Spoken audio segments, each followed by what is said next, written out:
हमारी कहानी शुरू होती है सिल्वी कूपर नाम की एक परेशान टीनेज लड़की से जो एक महंगे प्राइवेट स्कूल में पढ़ती है। सिल्वी अपने पिता से अक्सर झगड़ती रहती है और थोड़ी विद्रोही स्वभाव की है। एक दिन उसकी मुलाकात एक गरीब लेकिन सड़क स्मार्ट लड़की से होती है जिसका नाम उसे पता नहीं होता। एक दिल दहला देने वाली घटना होती है। एक कुत्ता गाड़ी से टकरा जाता है। ये अनजान लड़की उस कुत्ते को दर्द से आज़ाद करने के लिए एक मेटल बार से उसे मार देती है। सिल्वी उसकी इस क्रूरता को देखकर हैरान रह जाती है लेकिन फिर भी उसके प्रति आकर्षित होती है। उस लड़की की जांघ पर आइवी प्लांट का एक टेम्परेरी टैटू होता है और सिल्वी उसे आइवी नाम दे देती है। यहीं से शुरू होती है इन दोनों की अजीबोगरीब दोस्ती। एक दिन जब सिल्वी के पिता डैरिल उसे स्कूल से लेने आते हैं तो आइवी भी लिफ्ट मांगती है। वो जानबूझकर डैरिल के साथ आगे बैठती है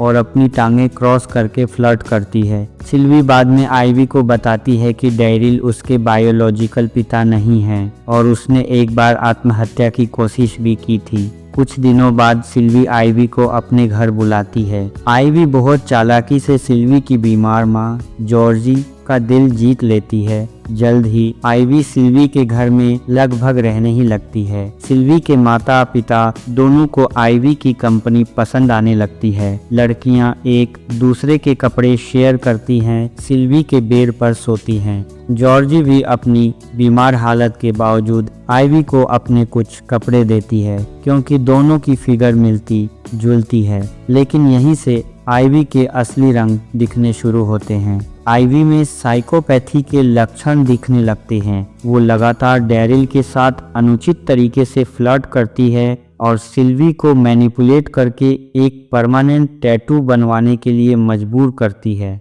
आइवी ये भी समझ जाती है कि सिल्वी ने अपने आत्महत्या के प्रयास और डैरिल के बायोलॉजिकल पिता न होने के बारे में झूठ बोला था। डैरिल अपने बिगड़ते करियर को सुधारने के लिए घर पर एक पार्टी रखते हैं। वो सिल्वी से मदद मांगते हैं। आइवी इस सिचुएशन को ऐसे मैनिपुलेट करती है कि सिल्वी को घर से बाहर जाना पड़ता है जबकि वो पार्टी में रुक जाती है। पार्टी में आइवी बहुत ही सेडक्टिव कपड़े पहनती है और डैरिल को, जो एक रिकवरिंग अल्कोहलिक हैं, शैंपेन पीने के लिए उकसाती है। बाद में डैरिल उसे गले लगाते हैं और जॉर्जी उन्हें देख लेती है।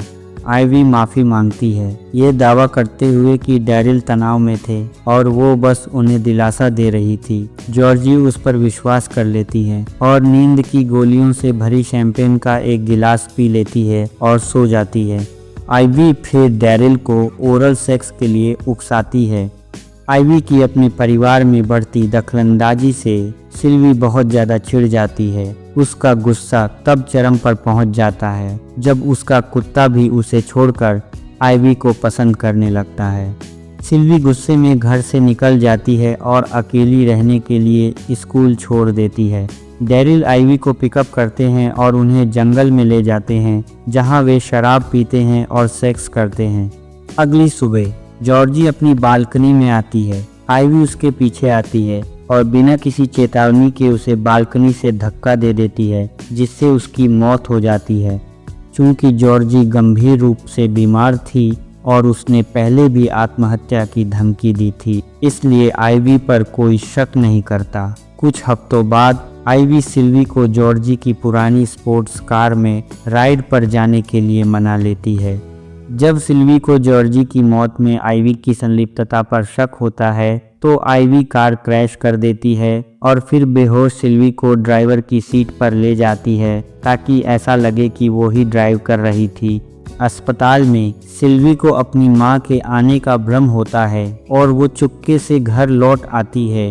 रास्ते में भी उसे अपनी मां का भ्रम होता रहता है।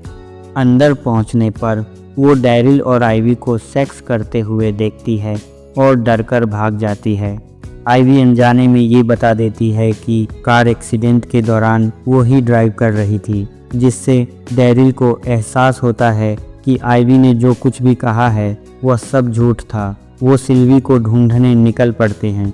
आइवी जॉर्जी के पुराने कमरे में ऊपर जाती है और बालकनी में खड़ी होती है। सिल्वी पीछे से आती है और बेहोशी की हालत में आइवी को अपनी मृत मां समझती है। जब आइवी उसे एक उत्तेजक तरीके से किस करती है तो सिल्वी भ्रम से बाहर आ जाती है। एक छोटी सी हाथापाई के बाद सिल्वी आइवी को बालकनी से धक्का दे देती है, जिससे उसकी मौत हो जाती है। फिल्म का अंत सिल्वी के इस कथन के साथ होता है कि वह अभी भी उसे प्यार करती है और उसे याद करती है। ये दिखाता है कि भले ही आइवी जहरीली थी, लेकिन सिल्वी के जीवन पर उसका गहरा असर पड़ा था।